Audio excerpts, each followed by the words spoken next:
Hello and welcome. I hope I'm not going to regret making this video, but I'm going to do it anyway. A few days ago I posted a video with this image and other images on it. And this image and the others that I took on the same day and on a previous occasion completely disprove a flat Earth. Now, this has obviously engendered a little bit of a response from the flat Earth community, shall we call it? Cult is a better word, probably. Including from my old adversary, shall we say, Sleeping Warrior, aka Anthony Riley. Now, the reason I'm making today's video is that it appears that Anthony Riley may just possibly be interested in the truth.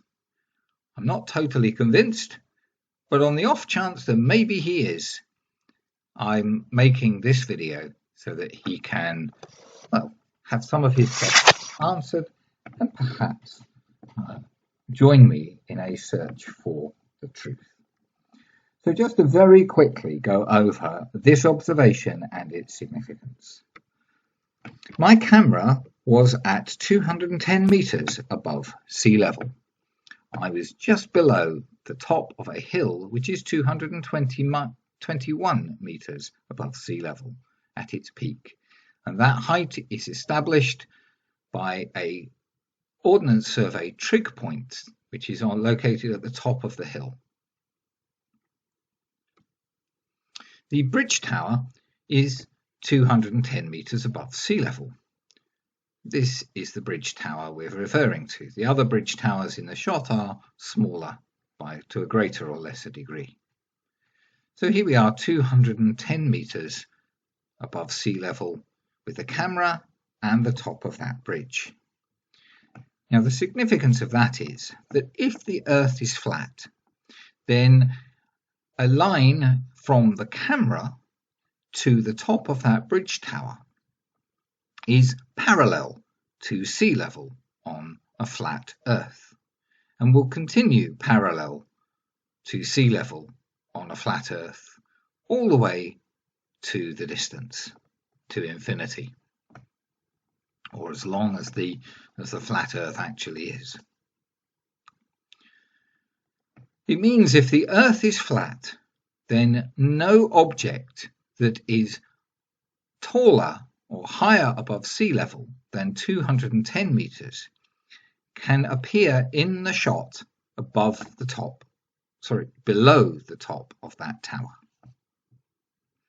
Nothing more than 210 meters above sea level can be below the height of this tower if the Earth is flat. Now, the hill between the north tower and the central tower of this bridge, so this is the north tower here and the central tower here, this hill is 413 meters above sea level, and its peak is well below the top of the bridge tower. That is impossible if the Earth is flat. And so the Earth cannot be flat. This image, all by itself, without considering any other information, proves the Earth cannot be flat. Now, further analysis shows that what we see here matches globe Earth predictions exactly. It doesn't prove that the Earth is a globe, but what it does do is add some further evidence to support the globe Earth model, hypothesis, theory, whatever you want to call it. Okay, so getting on to Mr. Sleeping Warrior, aka Anthony Riley. He saw my video and responded in the comments section, as you see here. Extraordinarily rude and calling me a liar and claiming that he had or was going to completely debunk and demonstrate how I had lied. Now, I did respond to this comment with a brief comment of my own, simply pointing out that he wasn't a very pleasant human being, and that he got things wrong. But I wasn't going to engage in a debunk, and I don't look at Nathan Oakley's channel on principle, since, well, the two reasons. One, the incident where he smacked his own child on air for everybody to hear, seemingly out of frustration with what was actually going on screen at the time. So he was frustrated and angry with a contributor to his show and lashed out at his own child. So I don't go to his channel, and I won't go to his channel. The other reason is that he has engaged in a pretty unpleasant set of criticisms of another YouTuber, Gem Panda, and on a similar subject of children involved in flat Earth, and I think the way Nathan has behaved there is utterly reprehensible. And I recommend that you have a look at Gem Panda's channel, and I'll put a link to that in the description. However, I simply ignored Anthony Riley, aka Sleeping Warrior, pretty much here, apart from telling him he wasn't a very nice person.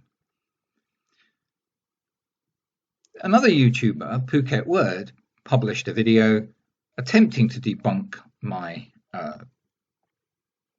video showing that the Earth cannot be flat. Phuket Word's video was an extremely poor video. He debunked himself several times during that video, and I published a rebuttal. Sean Hufford, Slice Barcane, Red Rhetoric, and others had a hangout in which they tore Phuket Word's video to shreds. And Phuket Word is busy licking his wounds and desperately trying to come up with an alternative explanation for my observation. I'm pretty sure he will fail, but good luck with that, Phuket Word. After I'd done this, Anthony Riley got back in touch on the comments section and had a somewhat different tone to his comments. He asks, Miles, how can we satisfy ourselves that you were at the position you claim you were at? Normally, one would spin the camera around and prove their position, or prove the GPS data from the camera. Can you prove your location, please? Well, very briefly, I hadn't put in anything like all the images or the footage that I had collected on that day in an effort to keep my video relatively short. I, as you probably can tell, have a habit of whittering on a little bit, and I was trying to keep my videos shorter. So I replied to Anthony, because he had taken a more civil tone, to say, check out my rebuttal of Phuket Word's nonsense, and you will see exactly what you request. So in my rebuttal of Phuket Word's video, I had shown a video taken on my mobile phone, which showed a complete 360 of the area, including the camera setup, the trig point at the top of the hill, and so that there could be no doubt about the elevation and location and elevation from which the video and photographs were taken. I did point out that some people have no need to lie about their location when filming. To my knowledge, I've never deliberately misled anybody about where I've been when I've made any observation, and I know that Anthony Riley has been somewhat deceptive, shall we say, about his location at times.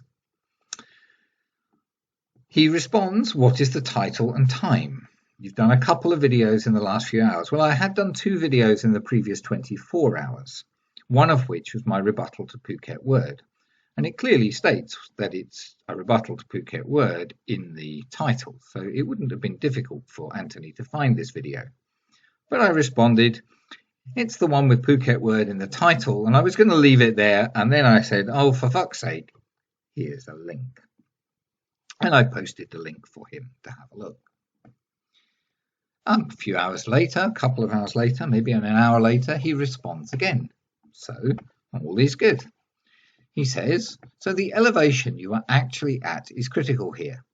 I'm taking from this that he has accepted the location, but perhaps isn't accepting the elevation, which seems a little odd. If I was where I said I was, the elevation at that point is pretty obvious for all to see. He says 2 questions. Can you show the video from the Tamron that you say was no good? So I had taken 2 cameras up the hill with me. One was a Canon DSLR camera with a Tamron lens, which didn't give me very good video or photographs because the lens isn't that great. It doesn't have image stabilization, and so it was all just a little bit out of focus. And he says, secondly, your elevation relative to the top of that vertical of the bridge is critical, as it will act as a seesaw with the mountains behind. Now, I understand what he means by the seesaw. It's actually a good analogy. How can you prove what your elevation actually was above the water? Well, it's established by the fact that I was at the top of that hill. The top of the hill, the trick point benchmark, is 221 meters. I was below 221 meters, but I'd actually made similar observations from 221 meters from right next to the trick point. And those observations were the same. I had got to as close to a point that was 210 meters as I could calculate from the use of Ordnance Survey maps and looking at the contour lines and looking at the features at the top of Traprain Law, the hill that I was on. So I respond, well, you haven't really been paying attention, have you? The elevation is as close to 210 meters above sea level as I could get without taking a geodetic surveyor up the hill with me. What matters is that from what I think was close to 210 meters, I saw almost exactly the same thing as from 221 meters. So what I'm saying here is that the change in elevation between the previous occasion that I'd been there and I'd filmed from 221 meters and this second occasion when I'd gone down the hill a short distance to what I believe is around 210 meters, there was almost no difference in the observation that I made. In fact, I can't tell a difference between those observations. I say now have a think about your seesaw. It's a good analogy. Well done. I really do like the analogy. It's good. If the camera is higher, then the point on the hills in the distance should be lower than the bridge tower, the fulcrum of your seesaw. Yet the top of the bridge tower is still well above the top of Cairnock Hill. And I say, have a look at my teaser video and give a link. I didn't have a great shot at this time, but the photo in that video was taken from 221 meters right next to the trick point. So my point here is that if the camera is higher than 210 meters, then on a flat earth, the top of the bridge should line up even lower down the hill, and it would not make the top of the bridge tower appear further above the hill or continue to be above the hill. And yet from 221 meters, it's still above the hill. I then respond again because I'd forgotten that he'd asked about the Tamron lens and DSLR footage. So I say, oh, I forgot. The DSLR footage with the Tamron zoom lens was just a bit out of focus. It belongs to Mrs. Davis. That means the camera and the lens. So I rarely use it and just couldn't be bothered working out what was wrong. Since the little camera was getting some decent shots, I stuck with that. So Anthony has requested footage from the DSLR camera using the Tamron lens. And that's what I'd like to play for you now. This is his most recent comment. He says, well, your point is taken, but I believe you've misidentified the mountain in the background. You aren't seeing what you think you are in the background. The height is only 350 meters. So the seesaw claim is subject to the height seen. Now, I'm not sure what he's saying, but if he's claiming a hill is 350 meters tall in the background, and it's below the height of the tower, that's still impossible if the Earth is flat. He says the lower you are, the height that bridge vertical will appear because of the parallax on the vertical. Yeah, okay. Not really seesaw, it's parallax we are varying. I used the wrong word there. Well, I think parallax is, it's not really what we're talking about here. Parallax involves taking a shot of something, a view of something from one position, moving to another position. That could be left and right, it could be up and down, it could be a bit of both, and observing the difference in the relative location of objects in the foreground and the background in the two images. That's parallax, basically. But anyway, since he's asked for the footage from the Tamron lens on the DSLR camera, let's show it to him. Okay, so this is on its maximum zoom, and I'm just tweaking the focus a little bit to try and get everything as sharp as I can do, and we'll see how well. We should have a slightly wider angle shot here, and it's a better quality sensor on this camera, so with any luck we will get a better resolution. The Arthur's Seat is here, and these are the hills in the background there behind the bridge, which should be visible here, and hopefully we can zoom in on this and line it up. I'll just pause to point out that there was quite a lot of glare from the sun, which was just off to the left of where we've been looking.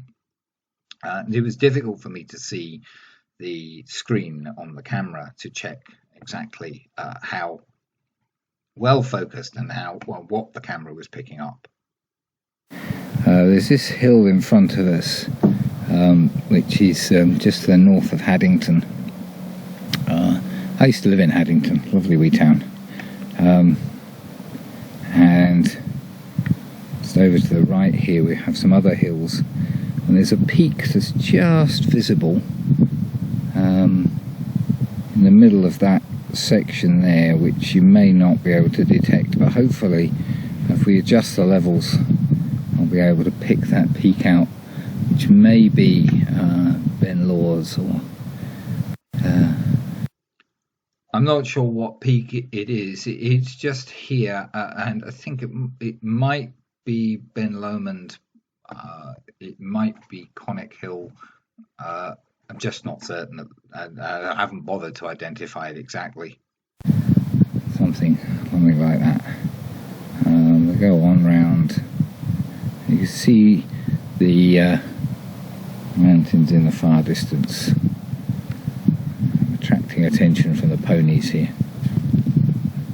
This is just panning around across the estuary there, across Fife. We may get something useful. This is two very characteristic peaks in Fife. And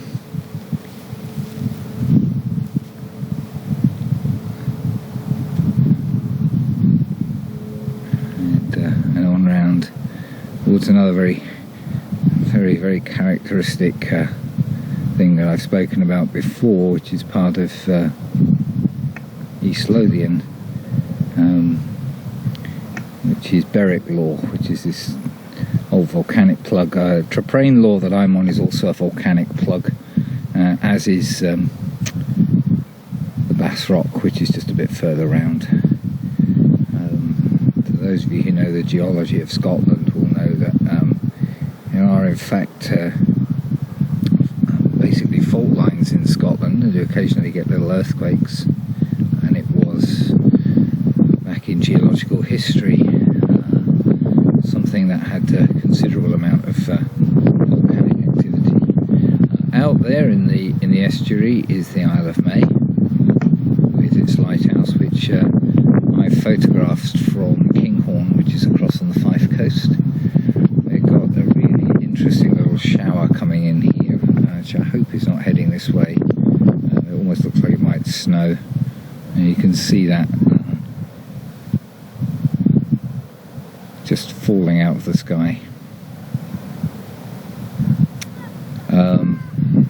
Background past the Isle of May, past the Bass Rock, sorry, there, past the Isle of May, and all the way out there somewhere is Scandinavia and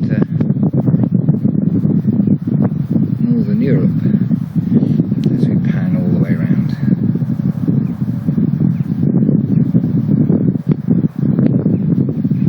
A bit worried about battery on this camera, but it seems to be holding up at the moment. And if I pan all the way around here, you can see there's the little cairn on top of the trig point. I'll just pause it here to remind you that the lens at this point is zoomed to its maximum, and so it looks as if the trig point is actually very close to us, but we are in fact quite a distance away from the trig point down the hill, about 75 meters or so away from the trig point. Yeah. 75 meters in horizontal distance, not vertical distance. It's only about 10 meters down the hill. And as I say, I'm just a little distance down the slope to try and get more level with the top of the bridge. Let's do a full 360. So communication tower on top of that hill there.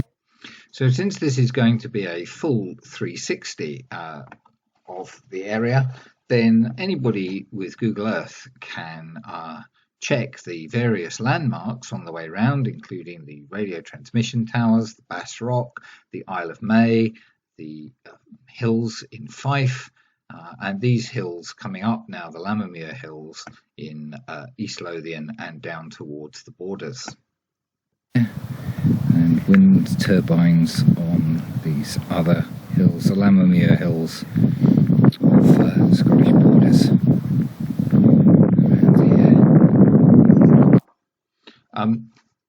Notice the way that the wind turbines are obscured by the hill, in exactly the same way as wind turbines are obscured by the horizon at sea.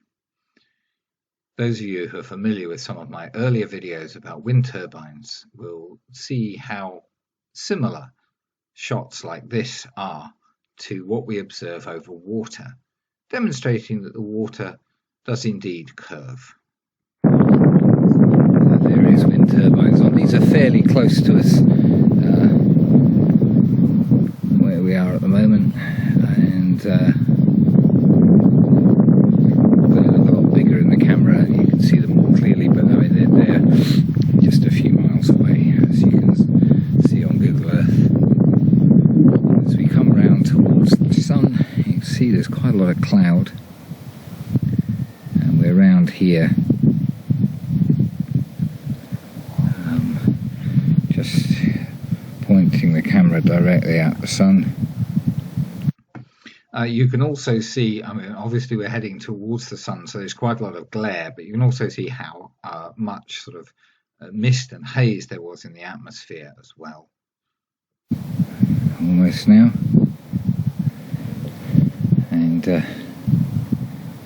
on round to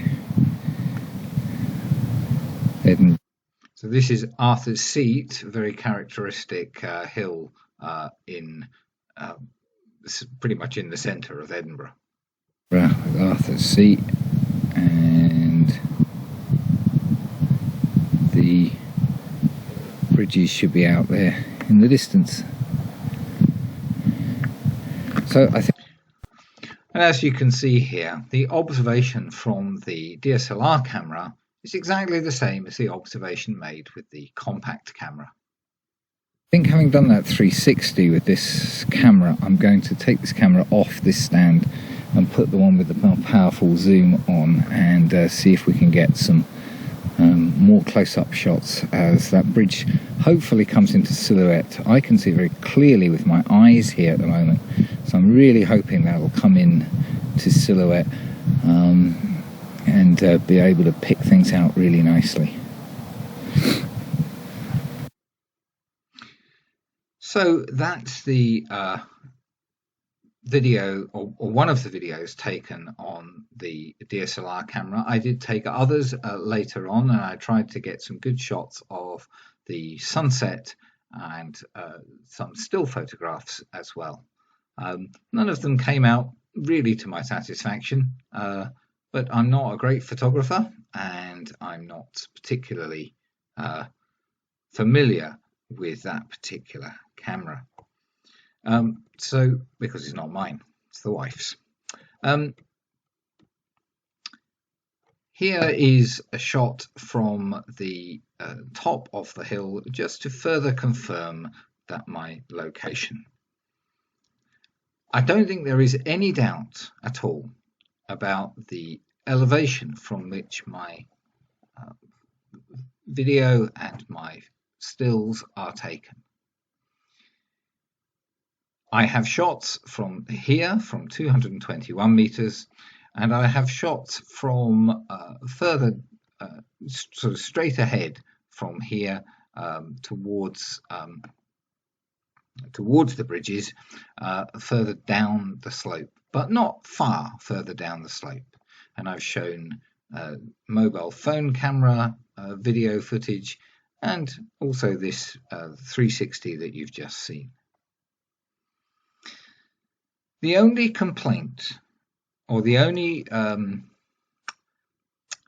explanation that's been offered by flat earthers for the observation that I've made, is that I was not standing at an elevation of 210 meters, or close to 210 meters. Many have suggested that I might have been only at 100 meters, or even perhaps lower than that. I think it's absolutely clear that that's not true. The camera was at 210 meters. And the bridge tower height can be confirmed as 210 meters. Anthony's latest comment is that I have misidentified this hill. I don't believe I have.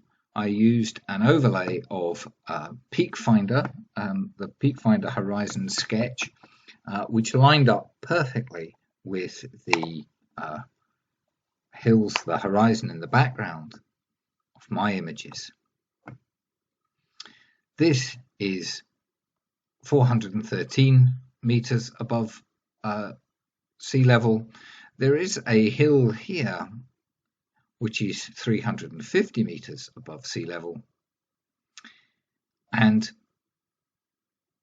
the hills immediately behind the tower here are somewhere in between, possibly just below 400 meters, but it's hardly important. They are considerably taller, higher above sea level than 210 meters, and yet they appear below the top of the tower.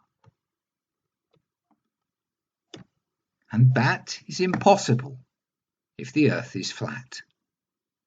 This image is impossible if the Earth is flat. And because this image is taken, because anybody can go and take the same image, the Earth cannot be flat. It is as simple as that. So, Anthony, if you're interested in the truth, then please ask more questions. I'm more than happy to provide evidence and a justification for my claim. But let's lay off with the liar, dishonest, sack of shit kind of comments, shall we? Thanks for watching, everyone.